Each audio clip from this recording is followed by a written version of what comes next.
The live TV, सच सबसे आगे।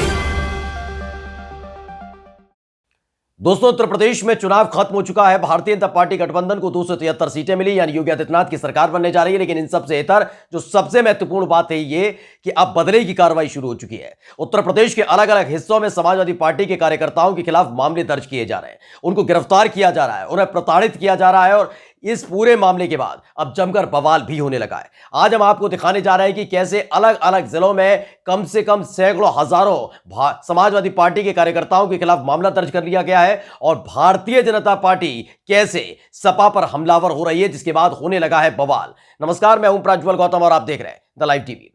आपको याद ही होगा, जब चुनाव चल रहे थे उसी दौरान उत्तर प्रदेश के मुख्यमंत्री योगी आदित्यनाथ ने साफ तौर पर कहा था कि 10 मार्च के बाद गर्मी शांत कर देंगे।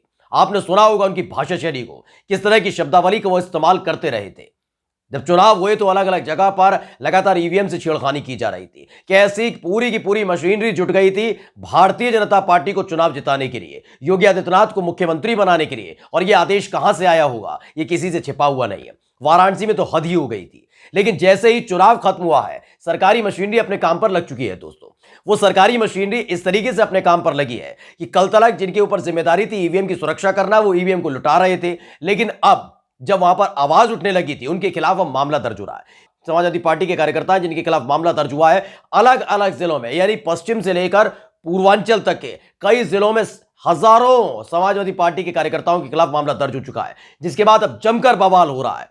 दरअसल आपको बताते हैं, यूपी तक ने खबर छापी है। आज तक का ये सहयोगी चैनल है, उसने खबर छापी है। उसने लिखा है, यूपी चुनाव खत्म होते ही हिसाब शुरू हो चुका है। कई जिलों में एसपी कार्यकर्ताओं पर पुलिस ने कार्रवाई की है और सिलसिलेवार तरीके से आज हम आपको दिखाने जा रहे हैं कि कहां कहां कार्रवाई हुई है।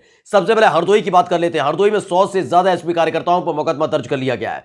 यानी सोचिए, उत्तर प्रदेश में जिस तरीके से ईवीएम की घपलेबाजी हो रही थी, वोटर लिस्ट में नाम नहीं था, जो अधिकारी थे वो लगातार पूरे टिल्टेड नजर आ रहे थे, यानी पक्ष में नजर आ रहे थे भारतीय जनता पार्टी के, और इन्हीं के खिलाफ आवाज उठा रहे थे समाजवादी पार्टी के कार्यकर्ता। ईवीएम की सुरक्षा कर रहे थे और इन्हीं को अब आरोपी बनाकर जेल में ठूसने का काम योगी पुलिस कर रही है। हरदोई में 100 से ज्यादा एसपी कार्यकर्ताओं ने समाजवादी पार्टी के कार्यकर्ताओं पर मुकदमा दर्ज कर दिया गया है। 2 को गिरफ्तार भी कर लिया गया है। बताया जा रहा है कि 9 मार्च को ईवीएम की सुरक्षा के नाम पर सपा कार्यकर्ताओं ने मंडी स्थल पर बने स्ट्रांग रूम के अधिकारियों के वाहनों की तलाशी के साथ साथ पानी की टंकी और शौचालयों की भी तलाशी ली थी। यानी उनको शक था कि यह सब खेला किया जा सकता, हो भी रहा था खेला। वहां जो तस्वीरें निकलकर सामने आ रही थी, हो रहा था खेला। लेकिन इन सब के बीच अब जब चुनाव जीत लिया गया है तो पूरी ताकत अपने हाथ में आ चुकी है। तो क्या किया जा रहा है, अब समाजवादी पार्टी के कार्यकर्ताओं के खिलाफ ये कार्रवाई की जा रही है। हरदोई से शुरुआत कही हमने आपसे। 100 से ज्यादा एसपी कार्यकर्ताओं ने समाजवादी पार्टी के कार्यकर्ताओं के खिलाफ कार्रवाई, 2 गिरफ्तार हुए। अब चलते हैं सहारनपुर। सहारनपुर में मुकदमा दर्ज किया गया है। बताया जा रहा है कि इस दौरान भी सहारनपुर में मतगणना से पहले ईवीएम की निगरानी करने वाले एसपी कार्यकर्ताओं के खिलाफ सरकारी कार्य में बाधा डालने के आरोप में मुकदमा दर्ज किया गया है। साफ तौर पर सहारनपुर में भी समाजवादी पार्टी के कार्यकर्ताओं को टारगेट पर ले लिया है पुलिस प्रशासन ने, क्योंकि ये खुलासा कर रहे थे कि कैसे धांधली करने का काम कर रहे हैं अफसर। कौशांबी में 400 समाजवादी पार्टी के कार्यकर्ताओं के खिलाफ मुकदमा दर्ज किया गया है। कौशांबी में भी हुआ है। 400 से ज्यादा समाजवादी पार्टी के कार्यकर्ताओं के खिलाफ कार्रवाई की गई है और इन पर आरोप है कि मतगणना के दिन काफी हंगामा किया था, क्योंकि लगातार जो तस्वीरें निकलकर सामने आ रही थी कि कैसे खेला किया जा रहा है। और इन्हीं कार्यकर्ताओं की वजह से कहीं नहीं कौशांबी की 3 सीटों पर समाजवादी पार्टी का कब्जा हो सका, वरना सेराथू से तो बाकायदा खेल चल रहा था कि कैसे भी करके डिप्टी सीएम को जिताया जाए। लेकिन आखिरकार सपा कार्यकर्ता सचेत थे, तत्पर थे, तो आखिरकार सेराथू सीट पर पल्लवी पटेल ने, जो समाजवादी पार्टी की प्रत्याशी थी, उन्होंने डिप्टी सीएम को हरा दिया इन्हीं कार्यकर्ताओं की वजह से, वरना खेल करने की पूरी कोशिश हो रही थी। और यही एक वजह है जिसके चलते अब बदले की कार्रवाई की गई है। कौशांबी में 3 सीटों पर भाजपा को हार का सामना करना पड़ा था और इतनी बौखला गई है, अब कौशांबी में 400 से ज्यादा सपा कार्यकर्ताओं पर मामला दर्ज कर दिया गया है। अब फतेहपुर लेकर चलते हैं। फतेहपुर में 46 समाजवादी पार्टी के कार्यकर्ता हैं जिनके खिलाफ मामला दर्ज किया गया है। फतेहपुर जिले के सदर कोतवाली में मामला दर्ज हुआ है। मंडी समिति परिसर में 8 मार्च को समाजवादी पार्टी के कार्यकर्ताओं की ओर से पुलिसकर्मियों के साथ धक्का मुक्की की गई थी। वो पुलिसकर्मी क्या कर रहे थे, ज्यादा बताने की जरूरत नहीं है। किस तरह से इन 7 चरणों के चुनावों में पुलिस प्रशासन ने कैसा काम किया है, ज्यादा बताने की किसी को जरूरत नहीं है, क्योंकि लगातार ये हालात बनाने की कोशिश की जा रही थी कि 300 से ज्यादा, क्योंकि आकाओं ने मंच पर खड़े होकर बोल दिया था कि 300 से ज्यादा सीटें भारतीय जनता पार्टी जीतेगी, तो उसको धरातल पर उतारने के लिए पूरी तरह से पुरजोर नजर आ रही थी पुलिस प्रशासन, सरकारी मशीनरी। अब आपको कन्नौज लेकर चलते हैं। कन्नौज में भी आपने देखा होगा कि कैसे भारतीय जनता पार्टी ने अपना खाता खोल लिया। उसके पीछे की वजह क्या है, ज्यादा बताने की जरूरत नहीं है। कन्नौज, इटावा और मैनपुरी, ये 3 ऐसे इलाके हैं जो समाजवादी पार्टी के गढ़ रहे हैं। यानी हवा चल रही थी तो ऐसे में समाजवादी पार्टी के साथ खड़े नजर आ रहे थे। लेकिन कन्नौज में अगर भारतीय जनता पार्टी का खाता खुलता है तो अंदाजा लगा सकते हैं क्या हो रहा है।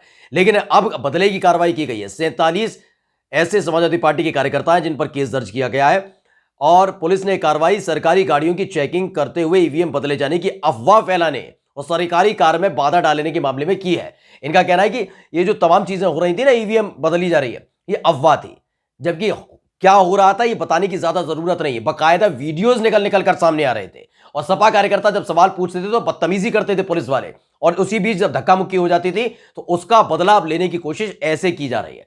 किसके आदेश पर हो रहा है कार्रवाई बताने की ज्यादा जरूरत नहीं है। जब से योगी सरकार बनी है, फिरोजाबाद में भी यही हुआ। 200 लोगों पर केस दर्ज किया गया है। इसमें बताया गया है कि चुनाव प्रक्रिया के दौरान कानून हाथ में लेने और सरकारी काम में बाधा डालने के आरोप में 200 से ज्यादा लोगों के खिलाफ कार्रवाई की गई है फिरोजाबाद में। बांदा लेके चलते हैं। बांदा में 50 ऐसे समाजवादी पार्टी के कार्यकर्ता हैं जिनके खिलाफ मुकदमा दर्ज हुआ है। इनके ऊपर भी यही आरोप था कि ईवीएम में गड़बड़ी के मामले को लेकर जब इन्होंने हंगामा किया था तो बौखला गई थी पुलिस प्रशासन। पहले बदतमीजी करने लगे और जब चुनाव बाद अब इन पर मामला दर्ज कर दिया। हापुड़ में एसपी कार्यकर्ताओं पर दर्ज हुआ मुकदमा।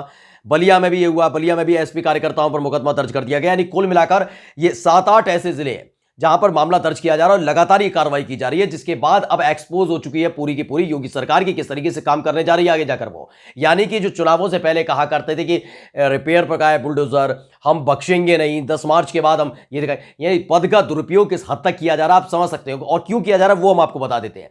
दरअसल इस बार आपको बता दें कि उत्तर प्रदेश विधानसभा चुनाव में एक भी प्रत्याशी को भाजपा ने, मुस्लिम प्रत्याशी को इन्होंने खड़ा तो किया नहीं। वो बात आगे अलग है कि आखिरी चरण के चुनाव के दौरान खुद मुख्यमंत्री योगी आदित्यनाथ को याद आ गया था कि वो मुसलमानों से प्यार करते हैं, मुसलमान भी उनसे उतना ही प्यार करते हैं। लेकिन इन सब कवायदों के बीच 34 मुसलमानों ने इतिहास दर्ज कर दिया। 34 मुसलमान योगी आदित्यनाथ के सपनों को चकनाचूर करते हुए विधानसभा तक पहुंच गए, जिसमें से 31 तो अकेले समाजवादी पार्टी के हैं। और यही एक वजह है जिसके चलते समाजवादी पार्टी के कार्यकर्ताओं के खिलाफ लगातार कार्रवाई की जा रही है। सपा के ही कार्यकर्ता थे जिन्होंने वाराणसी के अंदर जो बड़ा खेला किया जाना था ना, ईवीएम को स्ट्रांग रूम से निकालकर ट्रक में भरकर ले जा रहे थे खेला करने, उस दौरान यही समाजवादी पार्टी के कार्यकर्ता थे जिन्होंने घेर लिया था और एक्सपोज कर दिया था सरकारी मशीनरी को, चुनाव आयोग को और योगी सरकार को। और इसी बात की बौखलाहट है कि इनका चेहरा एक्सपोज हो चुका था। ये वाला जो चुनाव हुआ ये हर कोई जानता है कि कितनी इसमें धांधली की गई है, हेराफेरी की गई है, हर कोई जानता है। ईवीएम को लेकर किस तरह के सवाल उठ रहे थे, उसको नजरअंदाज कर दिया गया था, तमाम चीजें हुई है इसको लेकर। लेकिन अब जब चुनाव परिणाम आ चुका है उसके बाद कुछ किया नहीं जा सकता तो क्या किया जाए। अब जो आवाज उठा रहे थे उनकी आवाजों को दबाने की कोशिश की जा रही है, उन पर मामला दर्ज किया जा रहा है और चुन चुन कर उन पर मामला दर्ज किया जा रहा है। नमस्कार। द लाइव टीवी, सच सबसे आगे।